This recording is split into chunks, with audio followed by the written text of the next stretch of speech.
My dear students, আজকে আমি class 12-এর ষষ্ঠ অধ্যায়ে ক্ষমতার বিকেন্দ্রীকরণ যে চ্যাপ্টারটা তোমাদের রয়েছে, এই চ্যাপ্টার থেকে 3 ধরনের কোশ্চেন হতে পারে। তার মধ্যে অন্যতম হচ্ছে পঞ্চায়েত ব্যবস্থা। সেই পঞ্চায়েত ব্যবস্থা নিয়ে আজকের আলোচ্য বিষয়। তোমরা জানো যে স্থানীয় স্বায়ত্তশাসন, এই স্থানীয় স্বায়ত্তশাসন এই কথাটার মানে হচ্ছে স্বশাসন, অর্থাৎ নিজের এলাকার লোকেদের দিয়ে নিজেদেরকে শাসন করা। এই ধারণার সৃষ্টি হয়েছিল মহাত্মা গান্ধীর গ্রাম স্বরাজ এই ধারণা থেকে। স্বাধীন ভারতবর্ষ যেহেতু তোমরা জানো যে ভারতবর্ষ একটি পৃথিবীর সর্ববৃহৎ গণতান্ত্রিক দেশ, এই গণতান্ত্রিক দেশে ক্ষমতার বিকেন্দ্রীকরণের জন্য, অর্থাৎ কেন্দ্রীয় সরকার থেকে ক্ষমতা রাজ্য সরকার থেকে তৃণমূল স্তর পর্যন্ত প্রসারিত করার জন্য, ক্ষমতার ডিসেন্ট্রালাইজ করার জন্য, ক্ষমতার বিকেন্দ্রীকরণের জন্য এই পঞ্চায়েত ব্যবস্থা বর্তমানে গড়ে উঠেছে। 1957 সালে বলবন্ত রায় মেহতা কমিটির উদ্যোগে 1959 সালে 2রা অক্টোবর রাজস্থানের নগৌড় জেলায় প্রথম স্থানীয় স্বায়ত্তশাসনের অঙ্গ হিসাবে এই পঞ্চায়েত ব্যবস্থা গঠন করা হয়, পঞ্চায়েত গড়ে ওঠে। এরপর ধীরে ধীরে ভারতের সর্বত্র এই পঞ্চায়েত ব্যবস্থা গড়ে ওঠে। আমাদের পশ্চিমবঙ্গে কিন্তু পঞ্চায়েত ব্যবস্থা এসেছিল অনেক পরে। 1973 সালে পশ্চিমবঙ্গ যে পঞ্চায়েত আইন, সেই পঞ্চায়েত আইন অনুসারে আমাদের ত্রিস্তরীয় পঞ্চায়েত ব্যবস্থা, বর্তমানে যেটা আমরা দেখছি ত্রিস্তরীয় পঞ্চায়েত, এই পঞ্চায়েত গড়ে ওঠে।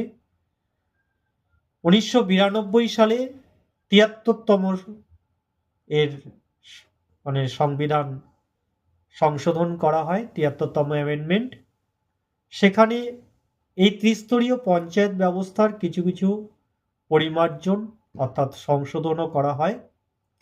যাই হোক, এই ত্রিস্তরীয় পঞ্চায়েত ব্যবস্থার 3টি স্তরে যে বিন্যস্ত, সর্বনিম্ন স্তরে যেটা রয়েছে তোমরা জানো, তার নাম হলো গ্রাম পঞ্চায়েত। মধ্যবর্তী স্তরে রয়েছে পঞ্চায়েত সমিতি এবং সর্বোচ্চ স্তরে রয়েছে জেলা পরিষদ। এবার আসি গ্রাম পঞ্চায়েত নিয়ে কিছু কথা। তোমরা জানলে যে গ্রাম পঞ্চায়েত হচ্ছে পঞ্চায়েত ব্যবস্থার সর্বনিম্ন স্তর। এই সর্বনিম্ন স্তর গ্রাম পঞ্চায়েত, তার নামকরণ করা হবে, রাজ্য সরকার নামকরণ করে থাকে প্রত্যেকটা গ্রামের নাম অনুসারে। গ্রাম পঞ্চায়েতের সদস্য সংখ্যা সর্বোচ্চ হবে 30, সর্বনিম্ন হচ্ছে 5, অর্থাৎ 5 থেকে 30 জন সদস্য নিয়ে গ্রাম পঞ্চায়েত গঠিত হবে। গ্রাম পঞ্চায়েতের যখন নির্বাচন শেষ হয়, অর্থাৎ নবনির্বাচিত যে পঞ্চায়েত গঠিত হয় প্রতি 5 বছর অন্তর, তোমরা জানো পঞ্চায়েত ইলেকশন হয়। এই নবনির্বাচিত পঞ্চায়েতের যে প্রথম সভা, সেই সভা আহ্বান করেন বিডিও। সভায় সভাপতিত্ব করেনও বিডিও, অর্থাৎ ব্লক ডেভেলপমেন্ট অফিসার, সমষ্টি উন্নয়ন আধিকারিক। সেই সভাতে সদস্যগণের মধ্যে থেকে একজনকে প্রধান অর্থাৎ গ্রাম প্রধান, আর একজনকে গ্রাম উপপ্রধান হিসাবে নিযুক্ত করা হয়। অবভিয়াসলি যে দল সংখ্যাগরিষ্ঠতা অর্জন করে সেই দলের মধ্য থেকেই প্রধান এবং উপপ্রধান নির্বাচিত হয়। প্রধান উপপ্রধান সহ গ্রাম পঞ্চায়েতের প্রতিটি সদস্যের কার্যকালের মেয়াদ 5 বছর। গ্রাম পঞ্চায়েতের সদস্য হওয়ার জন্য প্রার্থীকে 21 বছর বয়স হতে হয়। এছাড়া ব্যক্তিত্ব মস্তিষ্ক, দেউলিয়া, বা যেটাকে বলে ভবঘুরে পাগল এরা, বা বিদেশি, জেলখাটা 6 মাসের বেশি সশ্রম কারাদণ্ড ভোগ করেছে, এরকম ব্যক্তি গ্রাম পঞ্চায়েতের সদস্য হতে পারেন না। তাছাড়া বর্তমানে যে আইন করা হয়েছে সেই আইন অনুযায়ী গ্রাম পঞ্চায়েতের প্রতিটি স্তরে, অর্থাৎ গ্রাম পঞ্চায়েত, পঞ্চায়েত সমিতি বা জেলা পরিষদ, সকল ক্ষেত্রে আসন সংরক্ষণ করা হয়েছে এসটি, এসসি, ওবিসি, এছাড়া মহিলাদের জন্য 50%, অর্থাৎ অর্ধেক আসন মহিলাদের জন্য সংরক্ষণ করা হয়েছে। গ্রাম পঞ্চায়েতের অধিবেশন প্রতি মাসে একবার করে বসাতে হয়। এই সভায় সভাপতিত্ব করেন গ্রাম প্রধান। গ্রাম প্রধানের অনুপস্থিতিতে সভা পরিচালনা করে গ্রাম উপপ্রধান। প্রধান এবং উপপ্রধান দুজনেই যদি প্রেজেন্ট না থাকে, অর্থাৎ দুজনেই যদি অ্যাবসেন্ট থাকেন, তাহলে ওই সদস্যদের মধ্য থেকে বয়স্ক বা অভিজ্ঞ যিনি, তিনি সভার ওই দিনের সভাপতি নির্বাচিত হন। এইভাবে গ্রাম পঞ্চায়েত তার কার্যপ্রণালী 5 বছর ধরে পরিচালনা করে। এবার আসি গ্রাম সভার কথা। 1994 খ্রিস্টাব্দের যে পঞ্চায়েত সংশোধন আইন, সেই আইন অনুযায়ী গ্রাম সভা গঠিত হবে ওই পঞ্চায়েত এলাকায় যারা ভোট দেয় প্রতিটি ভোটারকে নিয়ে। এখানে 20 ভাগের 1 ভাগ যদি প্রেজেন্ট থাকে তাহলেই কিন্তু কোরাম হয়, অর্থাৎ সভা চলে। এবং এই সভায় সভাপতিত্ব করেন গ্রাম প্রধান, তার অনুপস্থিতিতে গ্রাম উপপ্রধান। কি নিয়ে আলোচনা করা হয়? গ্রামের সমস্ত উন্নয়নমূলক যে কর্মসূচি, বিগত দিনের আয় ব্যয়, কোন কোন পরিকল্পনাকে বাস্তবায়িত করতে হবে যত দ্রুত সম্ভব, সেগুলোকে নিয়ে আলোচনা করা হয়। কোন কোন কাজ পেন্ডিং পড়ে আছে, সেই কাজগুলোকে নিয়ে এই গ্রাম সভাতে আলোচনা করা হয়। এই সভা বসে প্রতি বছর ডিসেম্বর মাসে। মনে রাখবে, ডিসেম্বর মাসে গ্রাম সভার বার্ষিক অধিবেশন বসে, একবারই বসে। ঠিক তেমনি গ্রাম পঞ্চায়েতে আরেকটা স্থাপন করা হয়েছে যে গ্রাম সংসদ। এই গ্রাম সংসদ অনুষ্ঠিত হয় দুবার। একটা হচ্ছে ষান্মাসিক, অর্থাৎ বছরের অর্ধেক অংশে, আর হচ্ছে বার্ষিক। মে মাসে হয় বার্ষিক, আর ষান্মাসিক হয় নভেম্বর মাসে। এখানেও গ্রামীণ যে উন্নয়নমূলক কর্মসূচি, সেগুলোকে নিয়ে আলোচনা করা হয়। কোন কোন প্রকল্পকে দ্রুত বাস্তবায়িত করা যাওয়া হয়েছে বা করা হবে, সেগুলোকে নিয়ে কোন কোন কাজ বাকি আছে, সেগুলো নিয়ে এখানে আলোচনা করা হয়। 1/10, 10 ভাগের 1 ভাগ সদস্য যদি উপস্থিত থাকে তাহলে কোরাম হয়। এখানে যারা সদস্য তারা হলো যারা পঞ্চায়েতে বাস করে, যারা ভোটার, প্রত্যেকেই গ্রাম সংসদের সদস্য। গ্রাম পঞ্চায়েত লেভেলে আরও একটা বিষয় রয়েছে, যেটাও যদিও পশ্চিমবঙ্গে এখনো প্রতিষ্ঠিত হয়নি, সেটা হলো ন্যায় পঞ্চায়েত। এটাও গ্রাম পঞ্চায়েতের অধীনে একটি বিচার ব্যবস্থা, যেখানে 2 ধরনের বিচার হয়। 5 জন বিচারপতি থাকেন যারা বিচার প্রক্রিয়া পরিচালনা করেন। 5 জনের মধ্যে 3 জন উপস্থিত থাকলে কোরাম হয়, অর্থাৎ বিচার চলে। আর এই 2 ধরনের বিচার এখানে হয়, একটা হচ্ছে দেওয়ানি আর একটা হলো ফৌজদারি। এরপর আসি গ্রাম পঞ্চায়েত কি কি কাজ করে থাকে। গ্রামীণ অর্থনীতিকে আরও বেশি উন্নত করার জন্য, গ্রামীণ এলাকার উন্নয়নের জন্য মূলত পঞ্চায়েত যে সমস্ত কাজগুলো করে থাকে সেগুলি হলো, 1 নাম্বার, তার অবশ্য পালনীয় কর্তব্য কিছু রয়েছে। 2 নম্বর, কিছু ঐচ্ছিক কাজ রয়েছে যেটা স্বেচ্ছাধীন কাজ বলা হয়। আর কিছু কাজ রয়েছে যেটা অর্পিত কাজ, যেটা রাজ্য সরকার অর্পণ করে। এবার আমি এক এক করে বলবো যে বাধ্যতামূলক কী কী কাজ রয়েছে, অর্থাৎ অবশ্য পালনীয় কী কী কাজ রয়েছে। এগুলো একটু ভালো করে মনে রাখবে, কারণ কার্যাবলী তোমাদের পরীক্ষায় আসতে পারে। তো প্রথমত অবশ্য পালনীয় যে কাজগুলো তাদের রয়েছে তার মধ্যে অন্যতম হলো জনস্বাস্থ্য উন্নত করা, বর্জ্য পদার্থ নিষ্কাশন করা, ময়লা জল নিষ্কাশন করা, পরিশ্রুত পানীয় জল সরবরাহ করা, এইভাবে জনস্বাস্থ্যের উন্নতি করা। এটা হচ্ছে প্রধান এবং প্রথম কাজ, এটা অবশ্য পালনীয় কাজ। দ্বিতীয়ত মহিলা এবং শিশুদের সার্বিক বিকাশ সাধন করা। এর জন্য মহিলারা যাতে স্বনির্ভর হয়ে ওঠে তার জন্য অর্থ প্রদান করা। তৃতীয়ত পতিত জমি উদ্ধার করা, ভূমি সংস্কার করা। এছাড়া রয়েছে যে চাষে যে কীটনাশক ব্যবহার করা, সেই কীটনাশক, জলসেচ, এগুলোর ব্যবস্থা করা।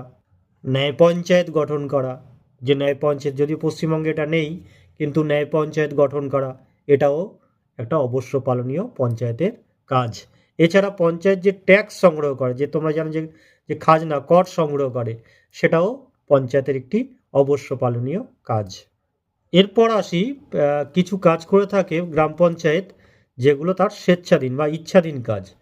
যেমন করতে পারে রাস্তার ধারে আলোর ব্যবস্থা করতে পারে, রাস্তার ধারে গাছ লাগাতে পারে, অনাথ যারা অনাথ শিশু তাদের জন্য কোনো কোনো আশ্রয় স্থান বানাতে পারে। এছাড়া যারা রুগ্ন অসুস্থ রোগী রয়েছে তাদের জন্য বিশেষ ব্যবস্থা গ্রহণ করতে পারে। এছাড়া পথিকদের জন্য বিশ্রামাগার তৈরি করতে পারে, পাঠাগার তৈরি করতে পারে, পড়াশোনা করার জন্য যে লাইব্রেরি, সেই লাইব্রেরি স্থাপন করতে পারে, হাটবাজার স্থাপন করতে পারে। এগুলো তাদের স্বেচ্ছাধীন কাজ। এছাড়া আরও কিছু রয়েছে, যেমন ধরো রয়েছে পুষ্করিণী খনন করতে পারে, যেমন রয়েছে গবাদি পশু যে জায়গায় থাকে, গবাদি পশু যেখানে থাকে, অর্থাৎ গোচরণ ভূমি, সেই গোচরণ ভূমিকে সংরক্ষণ করতে পারে। এছাড়া শ্মশানঘাট স্থাপন করতে পারে, কুটির শিল্প নির্মাণ করতে পারে, ধর্মশালা নির্মাণ করতে পারে। এগুলো তাদের স্বেচ্ছাধীন কাজ। আর কিছু কাজ রয়েছে যেগুলো রাজ্য সরকার তাদের উপর অর্পণ করে। সেগুলো কি কি এবার দেখা যাক। যেমন ধরো রয়েছে 100 দিনের যে কাজ হয়, সেই 100 দিনের কাজ দেখাশোনা করার দায়িত্ব। কারা কারা কাজ পাবে, এই কাজ পাবে সেগুলোকে দেখভাল করা।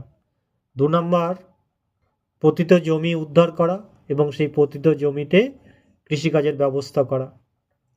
3 নম্বর, সামাজিক বনসৃজনের ব্যবস্থা করা। এটা একটা কাজ হতে পারে, তাদের রাজ্য সরকার অর্পণ করেছে সামাজিক বনসৃজন, সেই কাজ করতে পারে। এছাড়া যে গ্রামীণ গৃহ নির্মাণ, সেই গৃহ নির্মাণ কর্মসূচি রাজ্য সরকার পঞ্চায়েতের মাধ্যমে করে থাকে। তাহলে এই কাজগুলো আমাদের পঞ্চায়েত এগুলোকে বলা হয় অর্পিত কাজ। তাহলে 3 ধরনের কাজ করে থাকে। একটা হচ্ছে স্বেচ্ছাধীন কাজ, অর্থাৎ নিজে করতে পারে নাও পারে। একটা হচ্ছে অবশ্য পালনীয়, অর্থাৎ করতেই হবে। আর 3 নম্বর হচ্ছে অর্পিত কাজ। এত কাজ করে থাকে, টাকা আসে কোথা থেকে, আয়ের উৎস। এটাও কিন্তু পরীক্ষায় তোমাদের আসতে পারে যে পঞ্চায়েত কি করে এত টাকা পায়। এই আয়ের উৎসগুলোকে 3টে ভাগে ভাগ করা হয়। একটা হচ্ছে নিজস্ব সূত্রে আয়, অর্থাৎ তারা যে ট্যাক্স খাজনা গ্রহণ করে, জরিমানা করে, সেখান থেকে একটা অংশ পঞ্চায়েত পেয়ে থাকে, যা দিয়ে পঞ্চায়েত তার লেভেলে কাজগুলো করে থাকে। 2 নম্বর, কিছু কিছু কাজ রয়েছে যে কাজগুলোকে বলা হয়, যে কাজগুলো করার জন্য রাজ্য সরকার টাকা দেয়, কেন্দ্র সরকার টাকা দেয়, অর্থাৎ সাহায্য। এখান থেকেও পঞ্চায়েত কাজ করে থাকে, পঞ্চায়েতের আয়ের উৎস হয়ে থাকে। এছাড়া কেন্দ্র রাজ্য সরকারের অনুমতি নিয়ে ঋণ নিতে পারে, ঋণ থেকেও তাদের আয় হয়ে থাকে। তাহলে 3টে আয় রয়েছে: নিজস্ব সূত্রে সংগৃহীত অর্থ, রাজ্য সরকার তাদেরকে দেওয়া অনুদান, এছাড়া ঋণ গ্রহণ। এইভাবে 3টে উপায়ের মাধ্যমে তিনটি পথে তারা অর্থ উপার্জন করে এবং পঞ্চায়েত লেভেলে কাজ করে থাকে। এবার আসি পঞ্চায়েত ব্যবস্থার যে দ্বিতীয় স্তর অর্থাৎ মধ্যবর্তী স্তর, সেই মধ্যবর্তী স্তর হচ্ছে ব্লক লেভেলের পঞ্চায়েত সমিতি। পঞ্চায়েতের যে 3 টাওয়ার নির্বাচন হয়, সেই নির্বাচনে পঞ্চায়েত সমিতিতে কিছু মেম্বার নির্বাচিত হয়। এই মেম্বারদের মধ্যে একজনকে সভাপতি হিসাবে নির্বাচিত করা হয় আর একজনকে সহ সভাপতি হিসাবে নির্বাচিত করা হয়। সভাপতি হলেন পঞ্চায়েত সমিতির প্রধান কর্মকর্তা। তোমরা সহজ কথায় পঞ্চায়েত সমিতি মানে মনে রাখবে বিডিও অফিস, তাহলে বুঝতে সুবিধা হবে। পঞ্চায়েত সমিতি যেটা, সেই পঞ্চায়েত সমিতি গঠিত হয়েছে কিছু মেম্বার, সভাপতি এবং সহসভাপতিকে নিয়ে। এছাড়া গ্রাম পঞ্চায়েতের প্রধানরা পদাধিকার বলে কিন্তু পঞ্চায়েত সমিতির সদস্য। এছাড়া মন্ত্রী বাদে লোকসভা এবং বিধানসভার যারা সদস্য, রাজ্যসভার যারা সদস্য, তারাও কিন্তু পঞ্চায়েত সমিতির সদস্য। প্রত্যেকটা পঞ্চায়েত থেকে, পঞ্চায়েতি এলাকা থেকে 3 জন করে সদস্য নির্বাচিত হয়ে পঞ্চায়েত সমিতির সদস্য হন এবং তাদের মধ্যে থেকেই একজন সভাপতি হিসাবে নির্বাচিত হন। তিনি কিন্তু প্রধান কর্মকর্তা, এটা মনে রাখবে। আর যদি বলা হয় যে পঞ্চায়েত সমিতির যিনি প্রশাসনিক আধিকারিক, তিনি হচ্ছেন বিডিও সাহেব, যাকে আমরা ওর নামে বেশি পরিচিত, বিডিও সাহেব, ব্লক ডেভেলপমেন্ট অফিসার, সমষ্টি উন্নয়ন আধিকারিক। তিনি হলেন কিন্তু মানে পরীক্ষার মাধ্যমে এসছেন, তাই তিনি হচ্ছেন আধিকারিক, অফিসার। আর যিনি প্রধান কর্মকর্তা তিনি হলেন সভাপতি। সভাপতি এবং সহসভাপতি সহ পঞ্চায়েত সমিতির সকল সদস্যের কার্যকালের মেয়াদ হলো 5 বছর, তাহলে অর্থাৎ 5 বছরের জন্য তারা নির্বাচিত হন। পঞ্চায়েতের 3টি স্তরের আগেই বলেছি, পঞ্চায়েতের 3টি স্তরে মহিলাদের জন্য 50% আসন সংরক্ষণ করা হয়েছে বর্তমান আইন অনুসারে। এবার আসি কি কি কাজ করে থাকে পঞ্চায়েত সমিতির, কাজগুলো কি কি। পঞ্চায়েত সমিতি মানে তোমরা এর আগেই বলেছি, এটা মনে রাখবে যে এটা block office, block development office, অর্থাৎ ব্লক ডেভেলপমেন্ট অফিসারের মাধ্যমেই পঞ্চায়েত সমিতির সমস্ত উন্নয়নমূলক কার্যকলাপ পরিচালিত হয়। অর্থাৎ একটা ব্লকের উন্নয়নমূলক যত ধরনের কাজ আছে, যত উন্নয়নমূলক কাজ আছে এই পঞ্চায়েত সমিতি করে থাকে। যেমন ধরো কৃষি, মৎস্য চাষ, কুটির শিল্প, এগুলো উন্নয়নমূলক যত ধরনের কাজ, এগুলো কি করে, এগুলোর উন্নয়নের জন্য যত রকম ব্যবস্থা এটা পঞ্চায়েত সমিতি করে থাকে। পঞ্চায়েত সমিতির আন্ডারে যতগুলো গ্রাম পঞ্চায়েত রয়েছে তাদের বাজেট দেখাশোনা করার দায়িত্ব এটা কিন্তু পঞ্চায়েত সমিতির উপর রয়েছে। এছাড়া সামাজিক বনসৃজন, তারপর রাস্তাঘাটের উন্নয়ন, বয়স্ক শিক্ষা, হাসপাতাল, দাতব্য চিকিৎসালয় এগুলো তৈরি করা, গ্রামীণ পাঠাগারের ব্যবস্থা করা, অর্থাৎ একটা ব্লকের অন্তর্গত সমগ্র এলাকার যে উন্নয়ন, সেই উন্নয়ন কিন্তু পঞ্চায়েত সমিতির মাধ্যমে বাস্তবায়িত হয়। আর এই কাজগুলো করার জন্য পঞ্চায়েত সমিতিতে কতগুলো স্থায়ী সমিতি থাকে, যেমন কৃষি, শিল্প, মৎস্য চাষ, প্রাণীয় বিকাশ, এই ধরনের কিছু উন্নয়নমূলক স্থায়ী সমিতি। এছাড়া শিক্ষা, সংস্কৃতি ও ক্রীড়া সমিতি, বিদ্যুৎ ও অচিরাচরিত যে শক্তিগুলো রয়েছে তার যে স্থায়ী সমিতি, এই সমিতিগুলোর মাধ্যমে পঞ্চায়েত সমিতি তার উন্নয়নমূলক কার্যাবলী সম্পাদন করে। এরপরে আসি তৃতীয় যে স্তর, অর্থাৎ সর্বোচ্চ স্তর জেলা পরিষদ। এটাও 3 টায়ার নির্বাচনে একই সঙ্গে জেলা পরিষদের নির্বাচন অনুষ্ঠিত হয়। জেলা পরিষদের মানে যারা সদস্য, যে সমস্ত মেম্বার রয়েছে তাদের মধ্যে থেকে একজন হন সভাধিপতি আর একজনকে করা হয় সহ সভাধিপতি। পরিষদ গঠিত হয়েছে পঞ্চায়েত সমিতির সকল সভাপতিকে নিয়ে। এরা পদাধিকার বলে পঞ্চায়েত সমিতির যারা সভাপতি তারা পদাধিকার বলে জেলা পরিষদের সদস্য।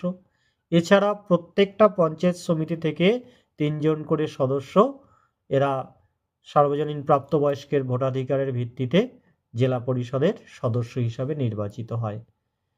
এছাড়া মন্ত্রী বাদে তোমরা জানো লোকসভা, রাজ্যসভা এবং বিধানসভার যারা এমএলএ এমপিরা রয়েছেন, মন্ত্রী ছাড়া তারা কিন্তু এই জেলা পরিষদের সদস্য, পদাধিকার বলে সদস্য।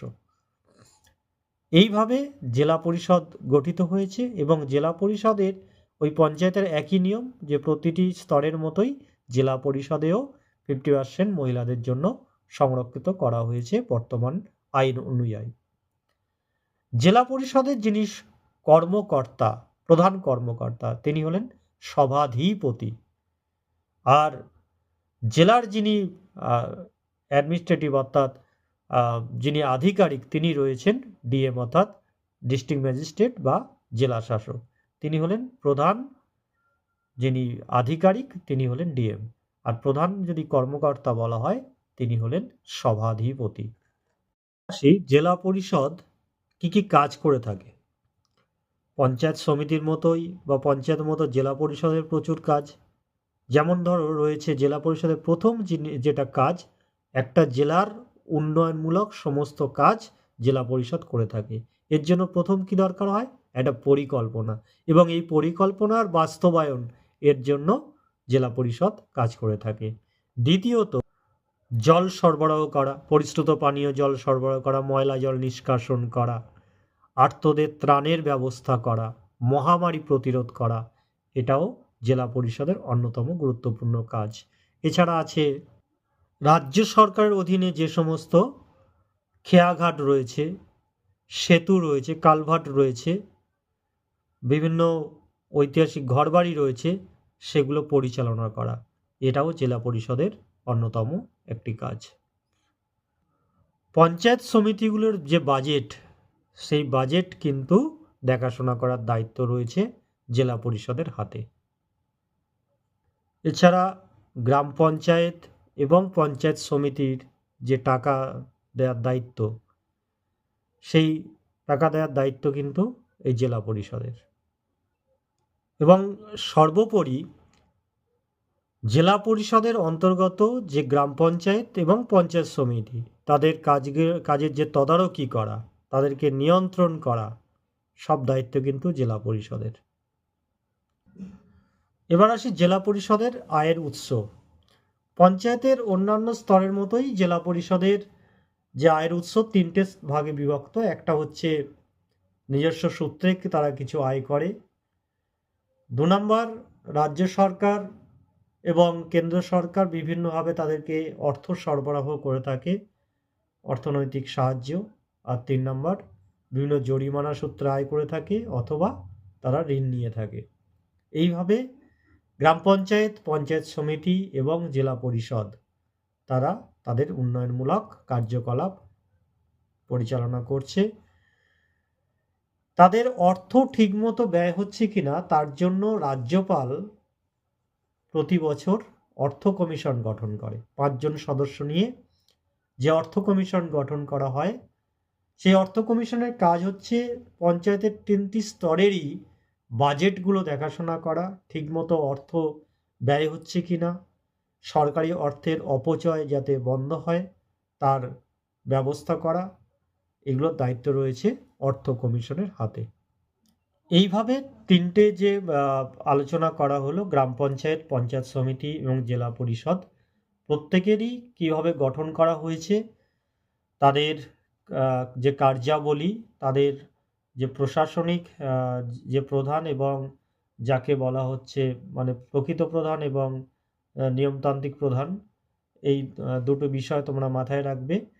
যেমন বলা হলো যে গ্রাম পঞ্চায়েতের যিনি প্রধান কর্মকর্তা তিনি হচ্ছেন গ্রাম প্রধান, যিনি প্রশাসনিক আধিকারিক বা অফিসার যিনি কর্মসচিব।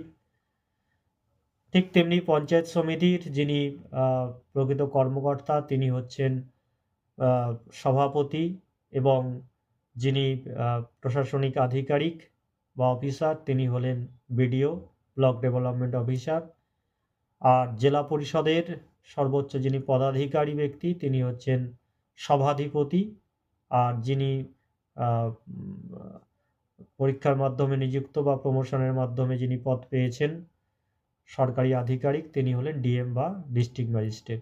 এইভাবে তোমরা এমন ভাবে লিখবে যাতে তিনটে স্তর অর্থাৎ ৭৩তম যে সংবিধান সংশোধন করা হয়েছিল ১৯৯২ এবং পরবর্তীকালে ১৯৯৩ পার্লামেন্টে উত্থাপন ও ১৯৯৪ রাষ্ট্রপতির স্বাক্ষরের পর তা আইনে পরিণত হওয়া, এই যে ৭৩তম অ্যামেন্ডমেন্ট এর যে তিনটে ভাগ রয়েছে পঞ্চায়েত লেভেলের, গ্রাম পঞ্চায়েত, পঞ্চায়েত সমিতি এবং